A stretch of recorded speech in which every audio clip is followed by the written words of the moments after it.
In a bustling city cafe, Officer Brad, a well-known local cop, walked in during his usual morning routine.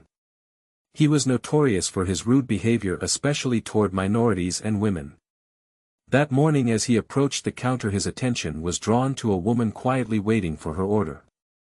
She was dressed simply with a calm yet commanding demeanor.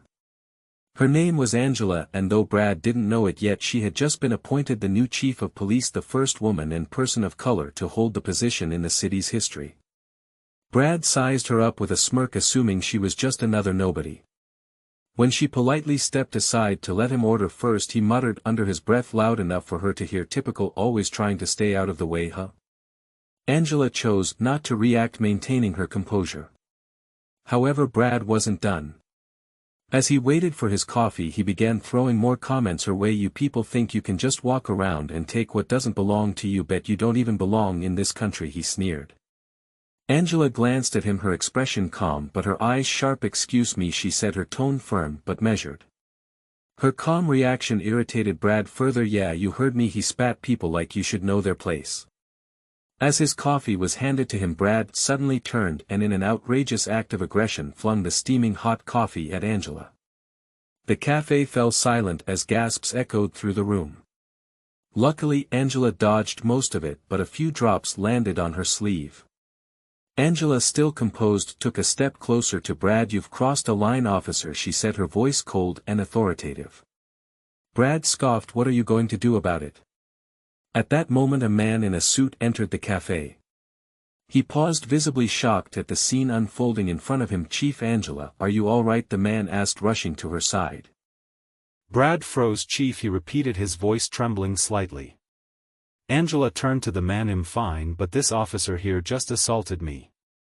The man, who turned out to be Angela's deputy, glared at Brad. "Do you realize who you just assaulted? This is Angela Monroe, the new chief of police." Brad's face drained of color as the realization hit him. I didn't know. I mean."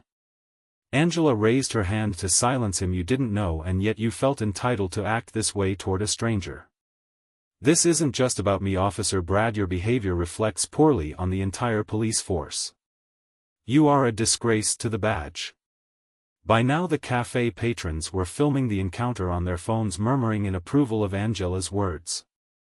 Angela turned to her deputy. "Have him reported to Internal Affairs. I expect his badge and gun on my desk by the end of the day. And make sure the cafe staff and customers who witnessed this are given the opportunity to provide statements." Brad tried to protest, but Angela stared him down. "You'll have your chance to explain your actions during the investigation. For now, consider yourself suspended." As Angela walked out of the cafe, she turned back one last time. "Let this be a lesson, Officer Brad.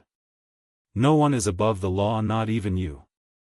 The video ends with a montage of Angela in her office addressing her team about the importance of respect and accountability in the police force. The message is clear: leadership comes with the responsibility to enforce justice and equality, and prejudice has no place in society. Moral of the story. The story teaches a powerful lesson about respect, accountability, and the consequences of prejudice. It highlights how positions of power come with responsibility and how justice can prevail when we stand up against discrimination.